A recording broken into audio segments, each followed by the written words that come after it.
गोंया देखीन येवपी मुंबय गोय महामार्गाच्या चौपदरीकरणाचे काम सामके बाबत जाल्ले जे पयल्याच पावसान दिसून आयला।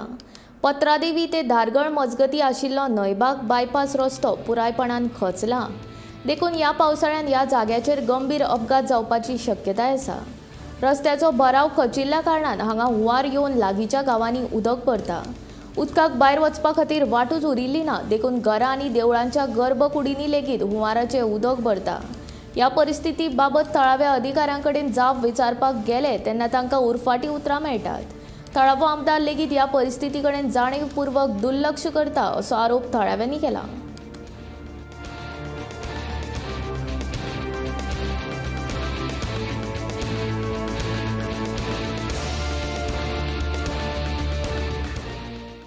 प्रायोरिटीन जो हायवे रस्तो जाला पत्रादेवी तो धारगळ पर्यंत जे ह्या एमयूआर कंपनीचे इतके कारनामे आसा की आयज थंयसर न्हयभागान जो बायपास करपाक जो रस्तो केला तो संपूर्ण 300 मीटर हो आतां खचलो। हेका कारण म्हणजे तेंच्यांनी जी माती केला फिलिंग पळय ते मातयेन येदो व्हडले कसो भराव रावतलो, पण तेचेर आयज ह्या इंजिनियराचो वचक नासल्या कारणान हे गोष्टी घडोंक लागल्यात। आयज एमयूआर कंपनीचे जर जे इंजिनियर आहा तांकां जाप विचारपाक गेले जाल्यार ते आमच्या लोकांच्या आंगार येवपाक लागल्यात। म्हणजे ह्या आमदाराचो ह्या सरकाराचो भाजपाचो तेंचेर अजिबात वचक ना इतल्याकूच तो की हांच्यानू त्या रोडाचे कमिशन घेवन खाल्ला आसतले। नायज जायज लोकांच्या जिवार हे सरकार बेतला, हे आमदार बेतल्यात। आयज ते कोणूच तांकां विचारना।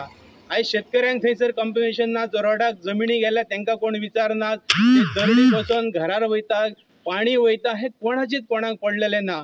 पण जो आयज परिस्थिती पळयल्यार गेल्या 2-3 सिजनाक आयज 15 ते 20 लोक पेडण्याचे त्या रस्त्यार मेल्यात आणि आयज कितले दुर्घटना घडटले। आणि जे हे तेंच्यांनी ओव्हरब्रिज केल्या जंक्शनाचेर ते सगळ्या ओव्हरब्रिजाचे निष्कट दर्ग्याचे काम आसा, थंय सारखे स्टील ना, हे सगळे खचतले।